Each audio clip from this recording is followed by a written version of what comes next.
நோவாவின் பேழைக்குள் எல்லா மிருகமும் நுழைந்தது. ஆனா ஒரு இனம் மட்டும் போகல. அது எது தெரியுமா? ஆதியாகமம் 7 தேவன் எல்லாவற்றையும் வரச் சொல்றாரு. ஆனா அந்தே ஒரு பெரிய ரகசியம் இருக்கு. நிலத்துல வாழ்றது ஜோடியா உள்ள நுழையும் போது மீன்கள் மட்டும் வெளியேதான் இருந்துச்சு. திமிங்கலங்கள் பேழைக்குள் நுழையல. தண்ணிக்குள்ள வாழ்றவங்களுக்கு பாதுகாப்பு தேவைப்படல. இப்பதான் அதிர்ச்சி நடக்குது. வானம் பிளந்து மழை கொட்டுது, பூமி வெடிக்குது.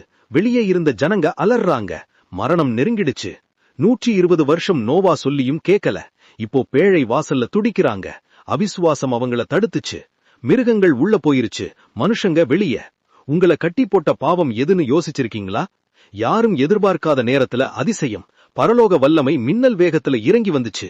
பைபிள் சொல்லுது, கர்த்தரே கதவை அடைத்தார்னு. நோவா இல்ல, தேவனே அந்த பிரம்மாண்ட கதவை சாத்தினாரு. தேவன் ஒரு கதவை அடைத்தால் யாராலையும் திறக்க முடியாது. அந்த நிமிஷமே எல்லாத்துக்கும் அழிவு நிச்சயம். தேவன் கொடுத்த